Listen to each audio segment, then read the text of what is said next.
करत अचुकल्लाचे बुदा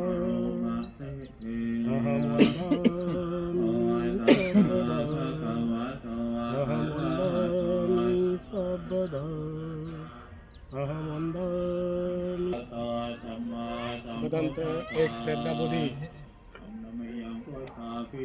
त्याचप्रमाणे राजरत्न भक्तीजी यांना त्रिवार वंदन करून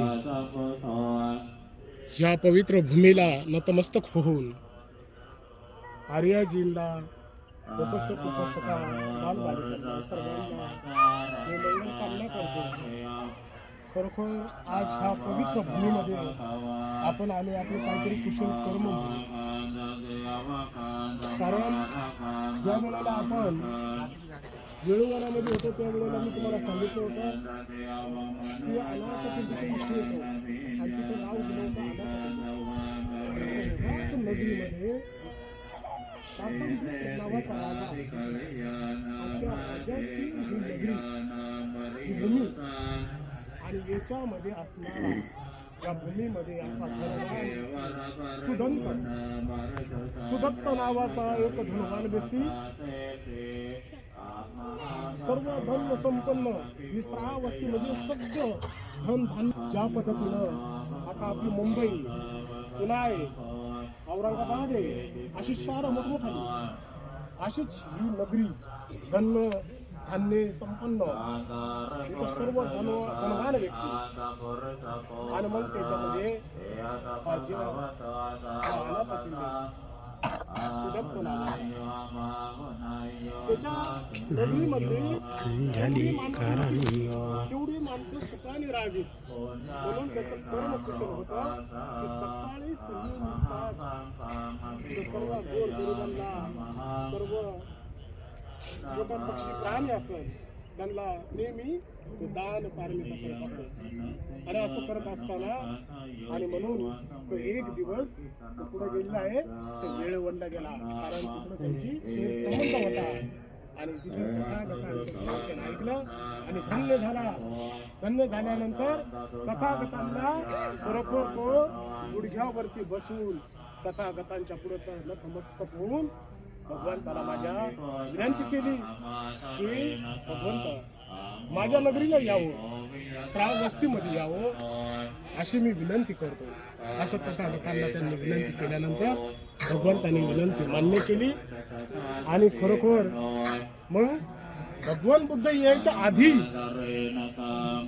तथागत येणार माझे भगवंत येणार आणि म्हणून आपण काय करावं मी तर आमंत्रण दिलं आता त्यांच्यासाठी राहण्याची सोय झाली पाहिजे ना आणि म्हणून हा प्रसंग राजाच्या नगरीमध्ये जेत नावाचा मुलगा त्यांचा आणि मग त्या जेतच्या हुकुमाखाली ही नगरी चालत होती. हे सर्व वन जे होतं आमराई होती मोठी काय फळांची फुलांची आणि मग ही कशी मिळणार आपल्याला आणि म्हणून त्या जेतकडे तो सुदंत जातो आणि मग त्याला जाऊन विनंती करतो की बाबा जेत राजा मला हे जेतवन पाहिजे हे आम्रवन मला पाहिजे तर कशासाठी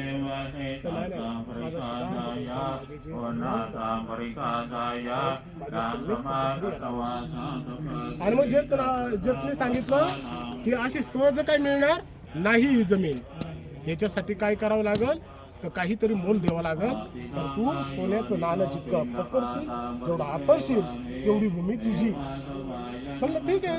आता हा धनवान होता आणि मग यांनी लगेच बैलगाड्या लावल्या आणि सर्व घरामधले जेवढे नाणे होते तेवढं त्याने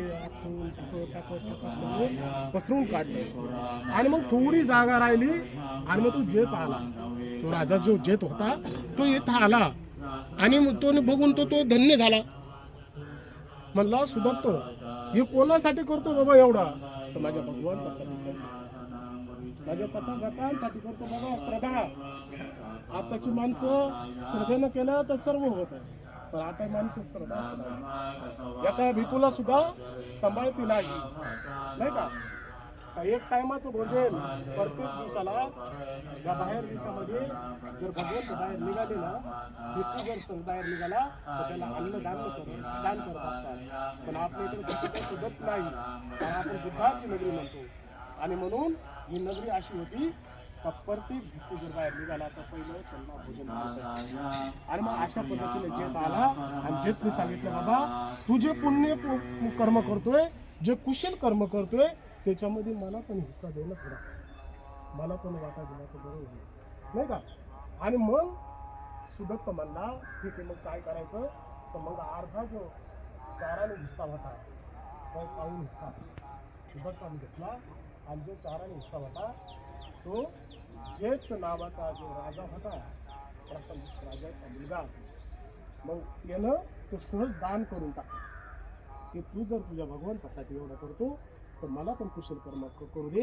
आणि म्हणून ते दान केल्यानंतर हे जेतवन पूर्ण, हे जेतवन म्हणजे नाव का पडलं तर त्या राजांच्या, तो जेत नावाचा जो राजा होता, प्रसंजित नावाचा जो राजा पहिला झाला, त्यांचे वडील, त्यांचाच मुलगा जेत.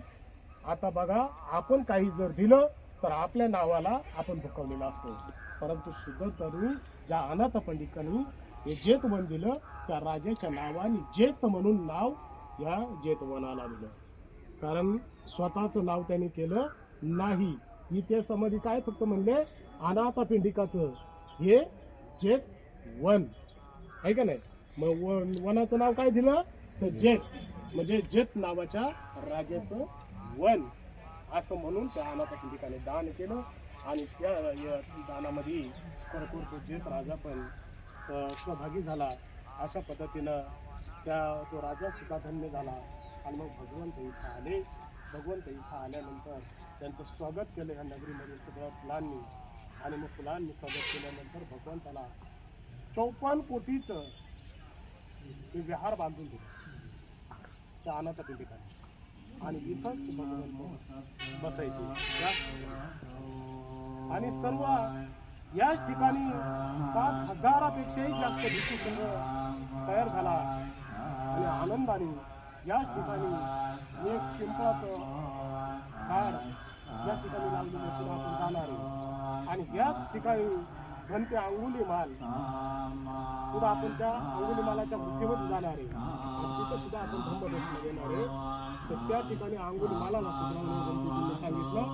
याच ठिकाणी तिसा गौतमी त्यांचं लहान मूल सुद्धा वाया गेलं होतं, त्यांना सुद्धा धम्मदीक्षा दिली. या ठिकाणी पटचारा झाली. याच ठिकाणी कातवल वन आहे, थोडं बाजूला आहे, तिथं सुद्धा भगवंतावरती वेळ प्रसंग आला होता. चिंचा नावाच्या बाईनं नाही का ते गरोदर बोलून भगवंताला अपमानित करण्याचा कट रचला होता. म्हणजे असं कमीत कमी या ठिकाणी 24 ते 25 वर्ष व्यास गणपतींनी सांगितलं तसं या ठिकाणी संपन्न झालं. आणि खरोखर ही पवित्र भूमीमध्ये आपण आलो. आणि हे श्रेय जर म्हणलं तर गणपतींना सर्वात मोठं आपण नतमस्तक झालं पाहिजे. कारण गणपतीची आपल्यावरती सर्वांनी पैसे तर पुढे जातात हो, पैसे तर काय पैसे, आपण 13,000 रुपये म्हणजे काहीच नथिंग आहे. काही ठिकाणी 18,000 19,000 रुपये देऊन सुद्धा ही स्थळं बघायला भेटत नाही. आणि आल्यानंतर तुम्ही इतक्या वरती बघा ते सर्व खाली, आणि आपण डायरेक्ट तथागतांच्या लेवलमध्ये म्हणजे हे खरं कुशल कर्म आपलं. अशा पद्धतीनं ही पवित्र भूमी आहे. आणि या पवित्र भूमीमध्ये मला गणपतीला बोलण्याची संधी दिली. आणि म्हणून गणपतीला मित्रवार वंदन करेल. बोला साधू साधू साधू. बुद्धं नमामि, धम्मं नमामि, संघं नमामि.